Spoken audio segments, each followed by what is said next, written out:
नमस्कार। 11th के अर्थशास्त्र के छात्रों का स्वागत है। चैप्टर 4 में आज दूसरा पार्ट बात करते हैं निदर्शन की विधियाँ, यानी कि सैम्पलिंग मेथड की मेथड ऑफ सैम्पलिंग। नमूने लेने की विधियाँ कितनी प्रकार की हैं ये जानते हैं। इससे पहले हमने जाना था समंग संग्रहण में दो विधियां थीं। संगणना अनुसंधान इसमें प्रति इकाई के आंकड़े एकत्रित किए जाते थे। दूसरा था निदर्शन विधि। इसके अंतर्गत चुनी हुई एक समंकों में से चुनी हुई कुछ इकाइयों का अध्ययन किया जाता था। सैम्पलिंग, जिसके इस विधि के अनुसार समंकों का संकलन करने के लिए समूह में से अनायास या दैविक आधार पर कुछ इकाइयाँ चुन ली जाती थीं और उन्हीं चुनी हुई इकाइयों का निर्देशन या सैंपल कहते थे। अब बात करते हैं ये निर्देशन या जो विधि है उसकी कैद कितनी विधियों के किसके अनुसार उसमें, यानी कि हम नमूने कितनी प्रकार से ले सकते हैं, यही कहलाती हैं मेथड ऑफ सैम्पलिंग। निर्देशन विधि द्वारा सांख्यिकी अनुसंधान के लिए समूह में से निर्देशन का कार्य चुनाव मुख्यतः निम्नलिखित विधियों द्वारा किया जाता है। इस निर्देशन विधि में क्या होता था, कई इकाइयों में से हम कुछ इकाइयाँ चुनते थे। अब वो चुनाव किस आधार पर होगा, ये विधियाँ हमें बताएंगी कि हम ये जो हम सैम्पलिंग करेंगे, जिसका नमूना लेंगे, वो हम नमूने किस तरह से चुनाव करेंगे। उन नमूनों का मतलब बहुत बड़े समूह में से उन नमूनों का चुनाव करना हमें इस विधि में किस तरह से हम कर सकते हैं, वो यहाँ हम समझते हैं कि कुल 9 प्रकार की विधियाँ हैं। देव निर्देशन विधि, रैंडम सैम्पलिंग मेथड, जिसको इंग्लिश में कहते हैं रैंडम सैम्पलिंग मेथड। दूसरा है मिश्रित या स्थारित निर्देशन विधि, ये कहलाती है परपोजिव एंड डेलिबरेट मेथड। तीसरी विधि है मिश्रित या स्थिरित निर्देशन विधि, मिक्स्ड और स्टेरिफाइड सैम्पलिंग। चौथी प्रकार की है व्यवस्थित दैव निर्देशन विधि, सिस्टेमेटिक रैंडम सैम्पलिंग। अगली है बहुस्तरीय क्षेत्रीय दैव निर्देशन विधि, multi stage area random sampling method. जो अगला है विस्तृत निर्देशन विधि, एक्सटेंसिव सैम्पलिंग मेथड। उसके बाद है बहुचरण निर्देशन विधि, मल्टीफेज सैम्पलिंग मेथड। फिर है अव्यंश निर्देशन विधि, कोटा सैम्पलिंग मेथड। उसके बाद है सुविधा अनुसार निर्देशन विधि, कन्वेंशियंस सैम्पलिंग मेथड। निष्पक्ष और यथार्थ निष्कर्ष के लिए सैम्पलिंग के आवश्यक तत्व, यानी कि अगर हम निष्पक्ष और यथार्थ निष्कर्ष निकालने हैं तो हमें सैम्पलिंग के लिए ये आवश्यकता ध्यान में रखने होंगे। प्रतिनिधित्व का मतलब है, यानी कि हमें जब सैम्पलिंग कर रहे होंगे तो हमें निम्न बातों का ध्यान रखना चाहिए। ये तो विधियाँ हैं, इन विधियों के द्वारा तो हम सैम्पलिंग का चुनाव करेंगे। सैम्पलिंग के इसके चुनाव के लिए ये सारी विधियाँ में हैं जिनके आधार पर हम सैम्पलिंग का चुनाव कर सकते हैं। अब बात आती है निष्पक्ष और यथार्थ निष्कर्ष के लिए सैम्पलिंग के लिए आवश्यक तत्व क्या हैं, यानी कि हम ये विधि तो अपनाएं लेकिन उसके साथ साथ हमें इन विधियों में क्या क्या सावधानी बरतनी है वो चीज़ का ध्यान रखें। जैसे नंबर 1 रिप्रेजेंटेटिव प्रतिदर्श ऐसा होना चाहिए जो समग्र की सभी विशेषताओं का पूर्ण प्रतिनिधित्व करे। यानी कि अगर हमें कोई डाटा हम चुन रहे हैं तो हमें वो सारी विशेषताएं उसमें होनी चाहिए जिसके लिए हमें जिनकी विशेषताओं की हमें ज़रूरत है। यह तभी हो सकता है जब समग्र की प्रत्येक इकाई को परिदृश्य में शामिल होने का अवसर प्राप्त हो। यानी कि प्रत्येक प्रत्येक इकाई में से कुछ थोड़ा थोड़ा हम इस सारे समंकों में मिलाकर इकट्ठा करें। यानी कि सभी जितनी भी इकाइयां हैं उनमें से चुनते समय हमें सारी इकाइयों का इसमें प्रतिनिधित्व मिले, ये हमें ध्यान रखना चाहिए। स्वतंत्रता, समग्र की सभी इकाइयां आपस में स्वतंत्र होनी चाहिए, अर्थात किसी इकाई पर का पद परिदृश्य में शामिल होना समग्र किसी अन्य इकाई में सम्मिलित होने पर निर्भर नहीं होना चाहिए। यानी कि एक इकाई दूसरे इकाई पर निर्भर नहीं होनी चाहिए। सबों अलग अलग इकाइयाँ पर ये समग्र की चुनाव करते समय हमने ध्यान रखना चाहिए। सजातीय होमोजेनिटी, इसका मतलब है यदि एक ही समग्र में से दो या दो से अधिक प्रतिदर्श छांटे जाएं तो उनमें परस्परता साजित्य होनी चाहिए। सजातीय होना चाहिए यानी कि जब हम आंकड़े छांटे जाएं, जो हम आंकड़े छांटे हैं वो दोनों आपस में मिले जुले यानी कि सजातीय हों। यानी कि अगर वो न्यूमेरिकल हैं तो न्यूमेरिकल ही हों, अगर डिस्क्रिप्टिव टाइप के हैं तो डिस्क्रिप्टिव टाइप के हों। उनमें होने वाले विचरण निर्धारित सीमाओं में होने चाहिए। ये सजातीय का मतलब है एक ही तरह के दोनों आंकड़े होने चाहिए। पर्याप्तता, एडिक्वेसी का मतलब है प्रतिदर्श पर्याप्त होना चाहिए। उनमें जितनी इकाइयों का समावेश होगा उतनी शुद्ध, यानी कि हम अगर कुछ बड़े समग्रों में अगर हम चुनाव करें तो सारी इकाइयों का उसमें पर्याप्त होना, जितनी अधिक इकाइयों का उसमें समावेश हम करेंगे, यानी कि हम समूह बनाएंगे इकाइयों का, उसमें जितनी ज़्यादा इकाइयाँ होंगी उतना ही हमें निष्कर्ष और सही आंसर, शुद्धता हमारी जो निकलेगी वो ज़्यादा शुद्ध होंगे, हमारे आंकड़े ज़्यादा शुद्ध होंगे, उनके निष्कर्ष ज़्यादा शुद्ध होंगे, उनके आंकड़े शुद्ध ज़्यादा होंगे। अब बात करते हैं, पहली विधि है देव निर्देशन विधि, जिसको हम कहते हैं रैंडम सैम्पलिंग मेथड। इस विधि में दैविक या संयोगिक आधार पर समूह में से इकाइयाँ चुन ली जाती हैं। इसलिए इसके निम्नलिखित ढंग है, यानी कि इसको किस तरह से चुनते हैं वो देखिए। देव दर्शन, जो कि यही मेथड ज़्यादातर यूज होता है, इसलिए इसके बाद देखिए किस तरह से। अब लॉटरी के द्वारा, यानी कि समूह की सभी इकाइयों के नाम हम क्रम संख्या व उनको दुए निश्चित चिन्ह एक कागज़ पर लिख लें, उन्हें डिब्बे में डाल और यानी कि एक लॉटरी के द्वारा जो किसी बॉक्स में डालकर उन सभी इकाइयों के नाम और क्रम संख्या उनमें से लॉटरी के द्वारा हम उन्हें निकालें और फिर उन इकाइयों का हम सैम्पलिंग करें। आंख बंद कर लें और जो जिन का चुनाव हो जाए उनको उन इकाइयों को हम प्रतिनिधित्व के लिए चुन लें। पदों को किसी क्रम में लगाकर, इस विधि में समूह के पदों को वर्णात्मक लगा दें, यानी कि अल्फ़ाबेटिकल लगा लें अपन। भौगोलिक, यानी कि ज्योग्राफिकल लगा लें, भौगोलिक स्थिति के आधार पर लगा लें। न्यूमेरिकल के हिसाब से लगा लें, यानी कि नंबर के हिसाब से लगा लें, यानी कोई आधार निश्चित कर पर उस आधार पर उनका चुनाव करें।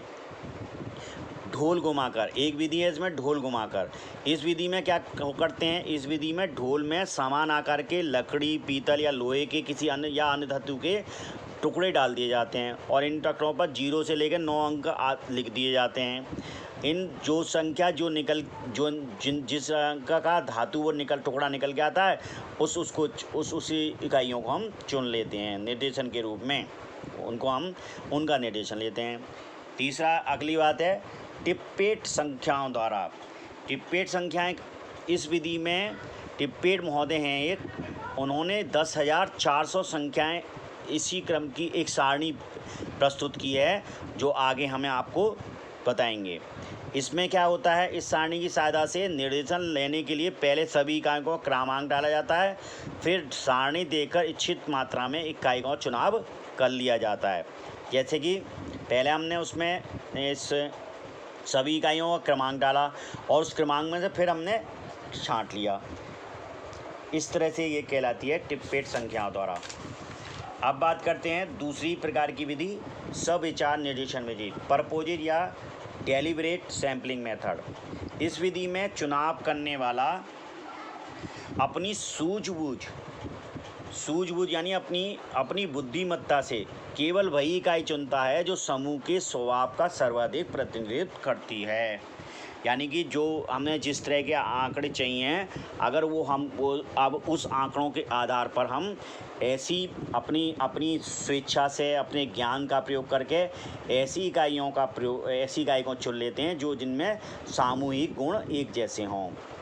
जैसे कि मान लीजिए अगर हमने भारत में रेडियो निर्माण संबंधी कोई पर्यवेक्षण करना है तो वहाँ GEC और फिलिप्स कंपनी अगर शामिल नहीं हुई तो गलत होगा, क्योंकि ये सबसे बड़ी कंपनियां हैं, सबसे प्रभावशाली कंपनियां हैं रेडियो के निर्माण के क्षेत्र में।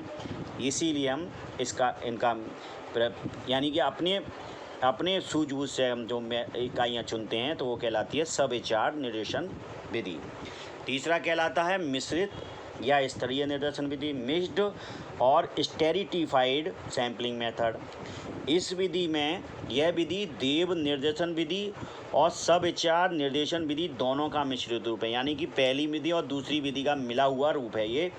इस विधि में विचार भी किया जाता है, समूह की इकाइयों के गुणों के आधार पर विभाजित करके कई भागों में बांट दिया जाता है। यह विभाजन इस प्रकार किया जाता है कि प्रत्येक भाग में एक ही प्रकार के गुण वाली इकाइयाँ होती हैं। जैसे हम एक उदाहरण के तौर पर ले सकते हैं, किसी कॉलेज के विद्यार्थियों के संबंध में कोई अनुसंधान किया जा रहा है तो सबसे पहले कॉलेज के विद्यार्थियों के विभिन्न विभाग, कला, वाणिज्य, विज्ञान आदि में उन्हें विभक्त किया जाएगा, यानी कि कला के अलग, वाणिज्य के अलग, विज्ञान के अलग। और प्रत्येक विभाग में से फिर निश्चित जो हमने चार विभाग कला, वाणिज्य और विज्ञान विभाग चुने हैं, उनमें से कुछ विद्यार्थियों को चुन लिया जाएगा और फिर उनका सैम्पलिंग के आधार पर उनसे डाटा इकट्ठा किया जाएगा। ये कहलाता है मिश्रित या स्तरित निर्देशन विधि। इसके बाद कहलाती है व्यवस्थित देव निर्देशन विधि। चौथी विधि है व्यवस्थित देव निर्देशन, सिस्टेमेटिक रैंडम सैम्पलिंग मेथड। इस विधि में इकाई को किसी निश्चित क्रम में लिख दिया जाता है, यानी यहाँ कोई हमने निश्चित क्रम बना लिया, उस सारी इकाइयों का हमने कोई निश्चित क्रम बना लिया, यानी कि छोटे से बड़ा या बड़े से छोटा या बाएं से दाएं, इस तरह का कोई क्रम बना लिया और उस पर क्रमांक डाल दिया। और फिर जितनी इकाइयों की आवश्यकता है उनके अनुसार हर 5वीं, 6ठी या 10वीं इकाई को निर्देशन के रूप में ले लिया गया, यानी कि 5वीं इकाई, फिर 6ठी इकाई, फिर 10वीं इकाई, इस तरह से हमने उस पर निर्देशन में ले लिया। यानी क्या करेंगे, पहले एक निश्चित क्रम में इन इकाई को निश्चित कर लेंगे, उन पर क्रमांक डाल देंगे और फिर जितनी आवश्यकता हमारी, मान लो 100 इकाइयों की आवश्यकता है तो हम 20 इकाई का चुनाव, और 100 इकाई हमारे पास हैं और हमें 20 इकाई का चुनाव करना है तो हमने 5-5 छोड़ के हर इकाई, यानी कि पहली 5वीं, फिर 10वीं, फिर 15वीं, फिर इसी तरह फिर 20वीं, फिर 25वीं, फिर 30वीं, इस तरह से वो क्रमांक के बंदे निकाल लिए और उनको सैम्पलिंग के मेथड से उनका सैंपल यानी कि उनका नमूना हमने ले लिया। इस तरह से कहलाती है व्यवस्थित देव निर्देशन विधि।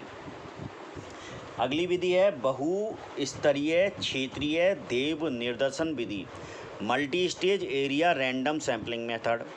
इस विधि में निर्देशन का चुनाव कई बार कई स्तरों पर क्षेत्रीय आधार पर होता है। विभिन्न स्तरों पर इकाइयों को देव निर्देशन विधि से चुना जाता है, यानी कि हमने मान लीजिए हमें यूपी में करना है, किसी पर जो है किसी अनुसंधान करना है किसी उस पर, तो हमने यूपी को 4 भागों में बांट लिया, उत्तर यूपी, पूर्व यूपी, पश्चिम यूपी और दक्षिण यूपी, ऐसे चारों भागों में बांट लिया और फिर मैं देव निर्देशन यानी कि रैंडम सैम्पलिंग के मेथड के आधार पर उन पर चुनाव कर लिया, उसमें से चुनाव कर लिया। यानी कि मान लीजिए पूरा यूपी में हमें अनुसंधान करना है तो क्या करा हमने, पूरब का भाग, पश्चिम का भाग, उत्तर का भाग और दक्षिण भाग, 4 भागों में हमने यूपी का उस भाग विभाजित कर लिया और फिर हमने चारों भाग में से कुछ सैंपल ले लिए और उस सैम्पलिंग के द्वारा हम इस विधि के द्वारा हम नमूने प्राप्त कर लेंगे। इसके बाद क्या है विस्तृत निर्देशन विधि, एक्सटेंसिव सैम्पलिंग मेथड। इसका क्या मतलब है, इस विधि में बहुत बड़ी मात्रा में निर्देशन लिया जाता है। यह विधि लगभग संगणना विधि के समान है क्योंकि इसमें समूह की अधिकतम इकाइयों को निर्देशन के रूप में चुना जाता है। यानी कि विस्तृत निर्देशन विधि बिल्कुल संगणना विधि जो हमारी है, एक तो हमने 2 विधि थी, निर्देशन विधि और एक थी संगणना विधि, यानी कि सेंसस मेथड, बिल्कुल सेंसस मेथड की तरह है। बस इसमें यह है कि उसमें पूरा जैसे 500 अगर 500 गाँव का मैंने करना है तो यहाँ हम 400 या 450 गाँव का ही सैम्पलिंग लेंगे, मतलब कुछ गांव छोड़ देंगे, बाकी के अधिकतर गांव ले लेंगे, तो ये कहलाता है विस्तृत निर्देशन विधि। इसके बाद बहुचरण निर्देशन विधि, बहुस्तरीय हो की बात के बहुचरण निर्देशन विधि। बहुचरण निर्देशन विधि क्या चीज़ की है, इसके नाम में भी पता लग रहा होगा, मल्टी फेज सैम्पलिंग मेथड। यानी कि कभी कभी एक ही समूह से विभिन्न समस्याओं के संबंध में सूचना प्राप्त करनी, एक ही समूह है और हमें विभिन्न समस्याओं के बारे में सूचनाएं प्राप्त करनी है, ऐसी दशा में इस विधि का प्रयोग किया जाता है। यानी कि हमारे पास एक ही समूह है लेकिन हम उसमें से कई तरह के, जैसे मान लो हमारे पास 100 बच्चे हैं, अब उसमें से हमें 10 से 1 से लेकर 10 तक के बीच के बालक भी छांटने, उसमें ऐसे बालक भी छांटने हैं जिनको जो कमज़ोर हैं, शरीर से कमज़ोर हैं, ऐसे बालक भी छांटने हैं जो शरीर के साथ साथ दिमाग से भी कमज़ोर हैं, ऐसे बालक, कुछ ऐसे बालक भी छांटने हैं जो दोनों तरह से कमज़ोर हैं। तो इस तरह का, अगर इस तरह का ऐसा समूह है तो हमें वहाँ बहुचरण विधि, निर्देशन विधि का यूज करना पड़ेगा। इसी तरह मान लीजिए अगर हमें एक क्षेत्र दे दिया गया और उसमें विभिन्न समस्याएं हैं, तो भी ये स्थिति में हमें, यानी कि विभिन्न समस्या, यानी कि रोजगारी का भी समस्या है और गांव से पलायन की समस्या है, और या बीमारी की समस्या है, खराब स्वास्थ्य की समस्या है, तो अगर हमें चारों समस्याओं का निरीक्षण वहाँ उस क्षेत्र में करना है तो ऐसी स्थिति में बहुचरण निर्देशन विधि अपनाई जाती है। इस विधि में विभिन्न समस्याओं के लिए अलग अलग निर्देशन ले लिया जाता है, यानी अलग अलग हर समस्या के लिए अलग अलग सैंपल ले लिया जाता है। तो इसमें एक बड़ा निर्देशन लिया जाता है, यानी कि ये भी एक बहुत बड़ा सेंसस मेथड की तरह ही इसमें काम का प्रयोग बढ़ जाता है। अब बात करते हैं अभ्यांश निर्देशन विधि, कोटा सैंपलिंग मेथड।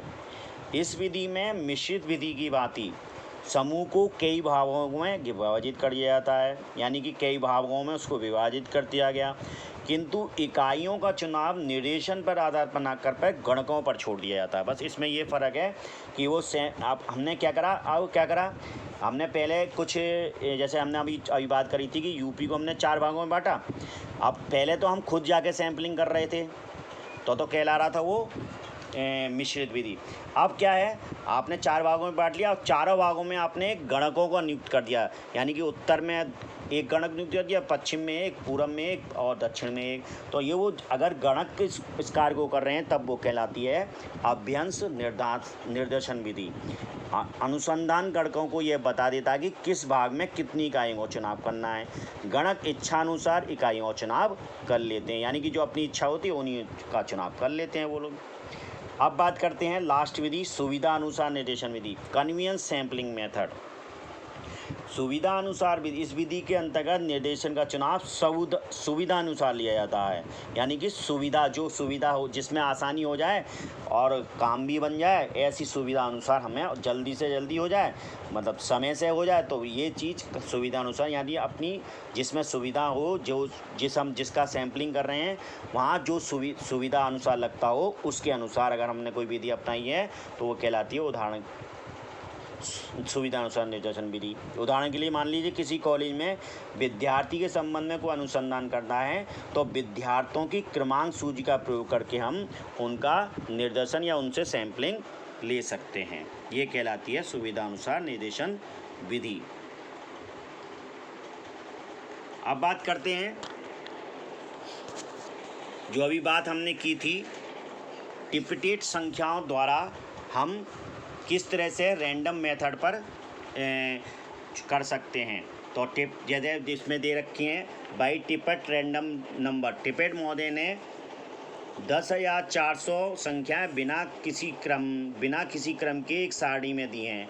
इस सारणी की सहायता से निर्देशन लेने के लिए पहले सभी इकाइयों का पर क्रमांक डाला जाता है, फिर सारणी देखकर इच्छित मात्रा में इकाइयों का चुनाव कर लिया जाता है। टिप्पेट सारणी की पहली 20 संख्याएं इस प्रकार हैं: 2952, 3160, 72, ये सारी संख्याएं। यदि किसी अनुसंधान में 6000 विद्यार्थियों में से 10 विद्यार्थी निर्देशन के रूप में टिप्पणी सारणी के आधार पर किए जाने हैं तो पहले विद्यार्थी को 1 से 6000 तक की संख्याओं में क्रमबद्ध करना होगा, यानी से पहले से लेकर 6000 तक का संख्याओं में क्रमबद्ध कर लेंगे और तत्पश्चात टिप्पणी सारणी में से ऐसी संख्या को छांटना होगा जो 6000 से अधिक ना हो। इसके हमारे उदाहरण जब संख्या निम्नलिखित, तो हमने यहाँ देखा 6000 से जो 1 से 6000 के बीच में देखा, और 10 विद्यार्थियों का हमें निर्देशन करना है, तो हमें 10 इसमें से छांट ली जो 6000 से कम है। 2962 हैं, 39 52, 41 67, 15 45, 59 11, 13 96, 31 37, 53 56 55, 1300 उपयुक्त 10 क्रम संख्या वाले विद्यार्थियों को हम निर्देशन के रूप में ले लेंगे। देव निर्देशन की 5 विधियों में से भी किसी को भी अपनाया जा सकता है, किंतु देव निर्देशन लेते समय ये ध्यान रखना चाहिए कि निर्देशन निज पर होकर लिए जाएँ, यानी कि प्रत्येक इकाई को चुने जाने का अवसर मिलना चाहिए। देव इस सबसे उसमें सबसे बड़ी बात यही है कि आप उसमें सभी इकाइयों का प्रतिनिधित्व उसमें मिलना ही चाहिए, तभी वो सही निष्कर्ष निकाल सकती है। अब बात करते हैं संगणना तथा प्रतिवर्ष प्रणालियों में अंतर क्या है, यानी कि सेंसस मेथड और सैम्पलिंग मेथड। प्रतिवर्ष 10 इकाई को हम सैम्पलिंग मेथड भी कहते हैं। सैम्पलिंग मेथड में अंतर क्या है, अब बात करते हैं इनके दोनों प्रणालियों में अंतर की, यानी कि संगणना विधि तथा प्रतिदर्श या निर्गदर्शन विधि में अंतर। अनुसंधान की प्रकृति, संगणना रीति में समग्र की प्रत्येक इकाई के बारे में सूचना प्राप्त की जाती है, यानी कि बहुत बड़ी यानी कि प्रत्येक इकाई जितनी भी इकाइयां हैं सभी के बारे में संगणना की जाती है। और जबकि हम प्रतिदर्श इकाई में क्या करते हैं, कुछ चुनी हुई प्रतिनिधि इकाइयों के विषय में ही आंकड़े उपलब्ध किए जाते हैं, यानी कि वहाँ पर हमारा क्षेत्र कम हो जाता है, जबकि संगणना में क्षेत्र बड़ा होता है। समय, लागत व श्रम, संगणना अनुसंधान में धन, समय और श्रम का अधिक व्यय होता है, क्योंकि बहुत बड़ी इकाइयाँ होती हैं और इकाई में सभी इकाइयों का अध्ययन करना होता है। ऐसी स्थिति में हमारा श्रम व लागत अधिक लगती है, जबकि प्रतिदर्श अनुसंधान में इसकी बचत होती है, क्योंकि उनमें से हम कुछ इकाइयों का चुनाव कर लेते हैं। मान ली 1000 इकाइयाँ, उनमें से हमने 100 चुन ली, तो 100 पर निश्चित तौर पर समय कम लगेगा, लागत कम लगेगी और श्रम भी कम लगेगा। इसके बाद परिक्षेत्र व परिशुद्धता, संगणना रीति सीमित क्षेत्र में अधिक यथार्थ समझ प्राप्त करने के लिए, यानी कि छोटा सीमित क्षेत्र है तो संगणना रीति वहाँ सेंसस मेथड काम कर सकता है, काम करेगा। लेकिन अगर इसके विपरीत अगर कोई विशाल क्षेत्र है तो वहाँ ऐसी स्थिति में समझ उपलब्ध करने के लिए प्रतिवर्ष विधि अपनानी ही पड़ेगी, यानी कि आपको नमूने लेने ज़रूरी हो जाएंगे अगर क्षेत्र आपका बड़ा है। दूसरा, अगली बात विजातीय या सजातीय, अगर विविध गुणों वाली विजातीय इकाइयों के समग्र के लिए संपूर्ण गणना की जाती है, यानी कि अगर आपके विविध गुणों वाली विजातीय इकाइयाँ हैं तो क्या होगा, आपको सजातीय व एक सी वाली के लिए तो समग्र का अध्ययन करना होगा, और अधिकतर प्रतिदर्श निकाल कर ही किया जाता है, यानी कि उनको अगर वो सजाती हैं तो आसानी से वो एक से निकल जाएगा, लेकिन विजातीय और सजाती हैं तो उनको निश्चित तौर पर अलग अलग करके ही किया जाएगा। उपयुक्तता, ऐसे क्षेत्रों में जहाँ प्रत्येक इकाई का विस्तृत अध्ययन करना आवश्यक हो संगणना रीति उपयुक्त है, जैसे जनगणना। अगर जनगणना के लिए निश्चित तौर पर संगणना ही उचित है। इसके विपरीत जब समग्र अनंत या अत्यंत विशाल हों तो यह संपूर्ण गणना रीति अपनाने से समग्र की सभी इकाइयाँ नष्ट हो जाएं, तब संगणना रीति नहीं अपनाई जा सकती। यानी कि अगर बहुत बड़ा एक इलाका है तो निश्चित तौर पर वहाँ प्रतिदर्श की विधि उपयुक्त होगी। वैज्ञानिक आधार, संगणना अनुसंधान की परंपरागत रीति है, जबकि प्रतिदर्श नवीन वैज्ञानिक विधि है जो प्रायः का यानी कि नमूने पर आधारित है। अतः हम कह सकते हैं दोनों का महत्व है, लेकिन अपने अपने क्षेत्रों में अपने अपने महत्व के अनुसार, अपने अपने कार्य क्षेत्र के अनुसार, अपने अपने इकाइयों के अनुसार, अपनी अपनी अनुसंधान की प्रकृति के अनुसार और समय, लागत के और परिश्रम के आधार पर। धन्यवाद, नमस्कार।